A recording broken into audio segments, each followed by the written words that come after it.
Lots of you have been getting in touch with a number of questions on this whole Prince Harry security issue. Just for those of you who aren't aware, it appears that the Home Office have essentially granted a review into the threat level that Prince Harry faces when he's in the UK.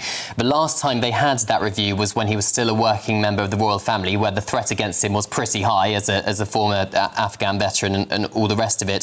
So if they assess that his threat level is still as bad as it was back then, it could pave the way for him getting 24-hour armed police protection. But Karen's got in touch. Good afternoon, Karen. She says, well, why doesn't the King, or I'm assuming she means also Prince Harry, just pay for his security instead of taxpayers? Well, Prince Harry tried to do that. He tried to fight it in the courts for him to pay it himself, so it didn't burden the taxpayer.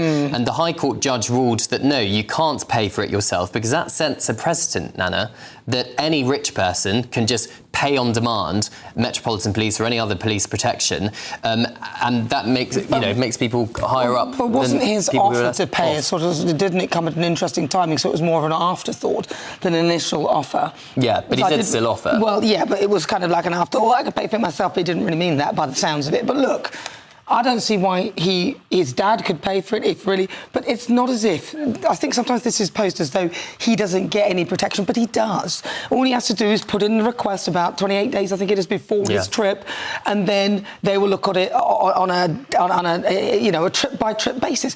What is wrong with that? Now, a lot of people looking at this say that the dramatic U-turn could pave the way for a reunion between the King and his grandchildren, Archie and Lilibet, who live in the US. Well, joining us now is security expert Philip Ingram. Philip, good afternoon to you. Sources speaking to The Sun this morning suggesting that the ad hoc agreement that happens right now is actually far more expensive than it would be by having a couple of salaried officers with Prince Harry armed all the time when he's back in the UK. Do you think there's any truth in that?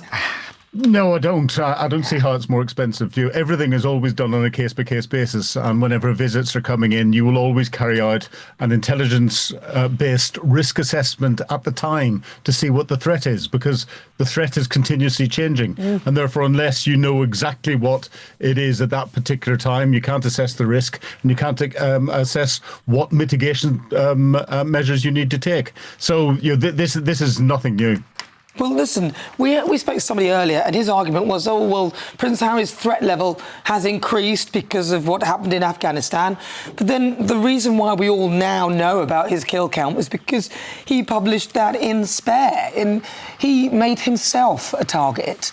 And now we, in a sense, are expected to pick up the pieces of that. But he's not a working member of the royal family. Other working members do not get 24/7 security. Why should he?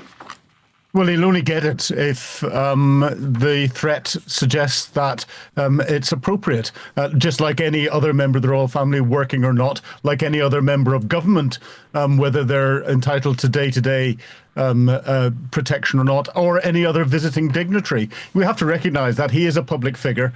He has been and is part of the royal family, whether he's working or not. Yes, but if he's actively doing things, Philip, that make it worse for himself, then he should pay for it. You know what I mean? He's not a working member. He's exposing a kill count. He's making himself a target, and then turning around and saying, "Oh well, my threat level's really high." But he's not allowed to pay for it. Yeah, what I'm saying is, the King should pay for it, or someone should do something. No, a couple of things there. He can't pay for it because, as was explained beforehand, that was set a precedence. The second thing is the private security that he will have with him, and he does pay for, can't be armed in the UK. And therefore, the only way that armed security could be provided is through the Metropolitan Police and through the Royal VIP protection capability. And therefore, that would only be allocated if the threat suggests that it is necessary, in the same way it would be allocated for anyone. And yes, he's put himself out there, but lots of people put themselves out there at different times. And it may or may not affect the threat. The fact that he is a former working member of the royal family, the fact that he is Prince Harry, that in itself attracts a degree of threat. And whether that requires armed security or not is a decision that the Metropolitan Police will make on a case-by-case basis. Philip, at the moment, Prince Harry came back a couple of months ago for some charity work, and I was covering those events, as I do with working members of the royal family. There was a noticeable difference into the amount of security he had. For example, he did not have police outriders. He did not have a backup car behind him. It was one single Range Rover, whereas other members of the royal family and politicians and ex-politicians have police outriders and a backup car with detectives who are armed in that car. What do you think is the threshold for the RAVEC committee, the Royal and VIP Executive Committee at the Home Office, who makes the decision to give him police protection or not, to reinstate that security? Because presumably they're thinking in the back of their minds, if some nutter took a shot at Harry, when he's here in the UK, and he didn't have that protection, what the public reaction would be to that? Yeah, that is one of the factors that will be taken into account. But the main factor that will drive it will be an intelligence-led assessment of the threat at the time against the programme that Prince Harry is carrying out. And therefore, they will look at each element of that, where he's going, what the threat actors are in that particular area, and what the possibility is, because the last thing that they want is for anything to happen to him, and then think of the furore that would come out if anything did happen to him and he didn't have the right level of protection. That will happen to any visiting dignitary, whether they be Prince Harry, whether they be part of a foreign government or an opposition or something else when they're coming in, because the Metropolitan Police are there to provide that level of protection. And it brings in the Metropolitan Police, the intelligence services and everyone else in a standard procedure that will be applied to him like anyone else. Your personal data could be exposed right now without you even knowing it. And if you want it removed, use incogni.com/GBnews in the description now and get 60% off an annual plan on us. Incogni reach out to the data brokers on your behalf and request that your information be deleted from their databases. And they'll keep sending removal requests to make sure your data stays gone. Sometimes your information ends up on strange, obscure websites that automated tools just can't reach. And that's why Incogni just launched their unlimited plan with a feature called Custom Removals. With this, you can submit any link where your personal information appears, literally paste in the URL, and their privacy team will investigate and work to get it removed. And getting started is super easy. Hit the link in the description, create an Incogni account, and tell them whose data you want removed. Grant them permission to work on your behalf, and then all you've got to do is sit back and relax. They'll keep you updated along the way. Incogni is totally risk-free for 30 days. If you try it, it's not for you, you'll get a full refund. So take back control of your personal data today with Incogni. Use our code GBNews at checkout via the link in the description, and you'll get 60% off an annual plan. I'm not buying the argument that it's going to set a precedent. He should pay for his own security, not armed security. He should pay for his security. But he is doing that. Well, good.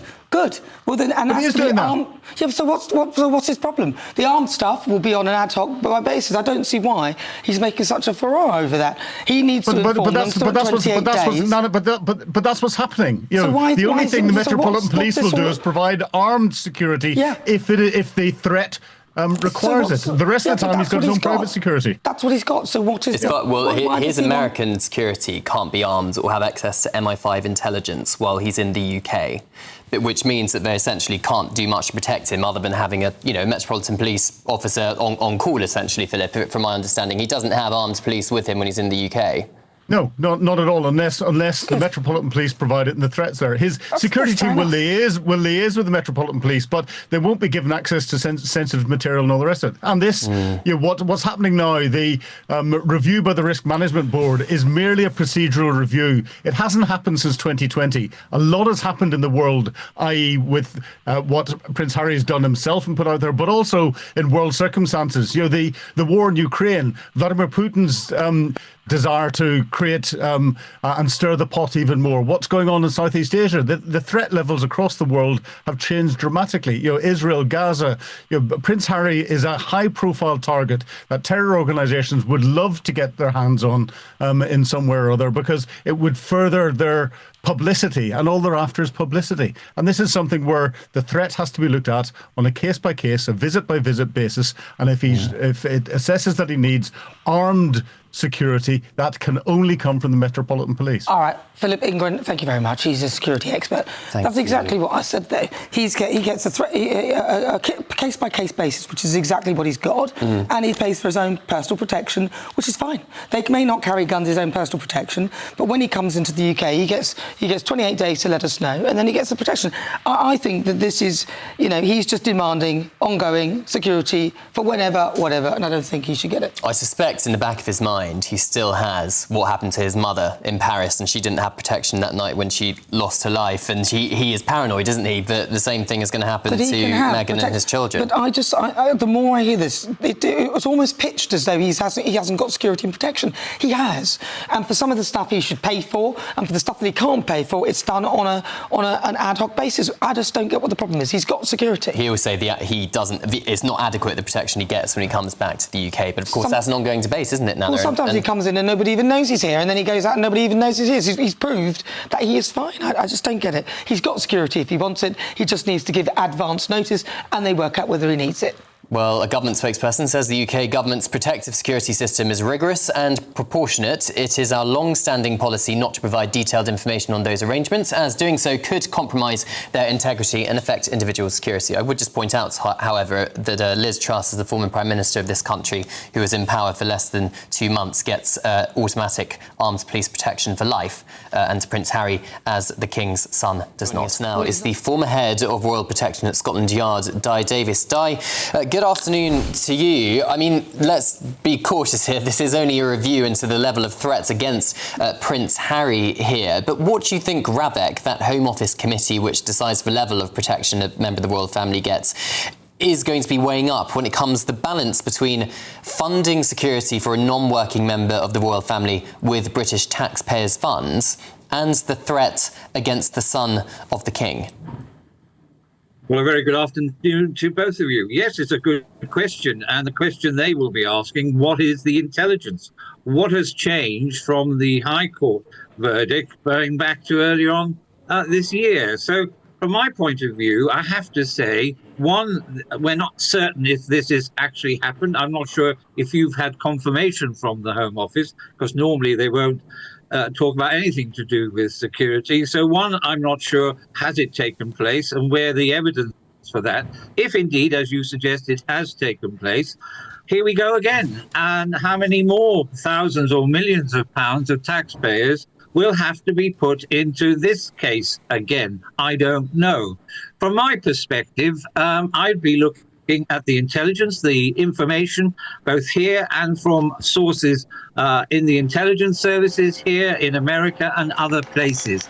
I have to say, for somebody who wants security, the way he and his wife go about publicizing themselves virtually every week on one platform or another is not how I would advise in terms of having security and all the rest of it.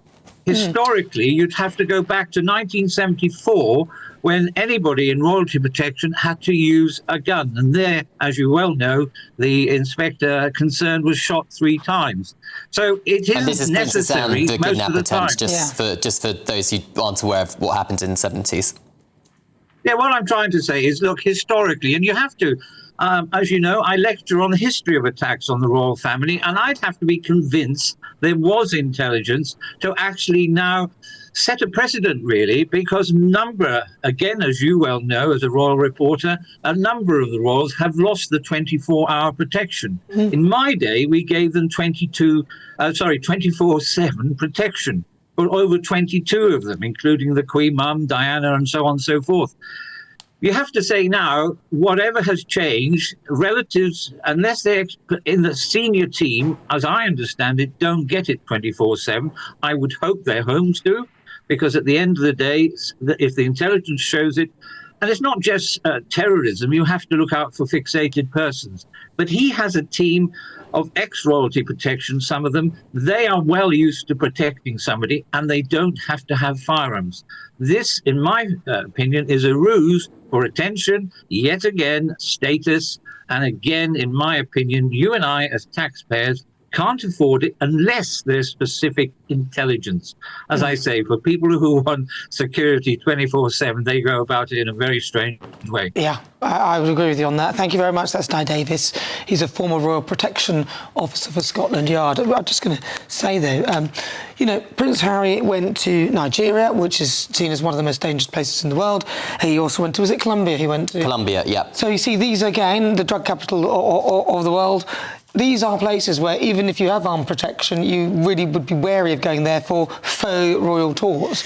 Now, maybe those countries paid for the security, and that's very good of them. They did. But, and that's great, but that's, again, an ad hoc thing. So they probably thought this is an important visit, we'll pay for him to keep him safe. He's coming to the UK. We are not comparable with Nigeria or Colombia, and he has made his bed in such a way that a lot of these attacks really, I think, would be ultimately something that he's brought on himself. And I think it's quite frightening that he would give his kill count and all those things, but he does have the option to give us a 28-day notice before he comes, and it is likely that if he's in danger, they'll give him protection. Well, the Royal and VIP Executive Committee, which will be looking into the level of threat against Prince Harry, is impartial, so they will make a decision based on what threats there are out there against Prince Harry, whether it warrants him having his arms protection, 24-hour arms protection, reinstated when he's in Britain. So we'll have to wait until January to find out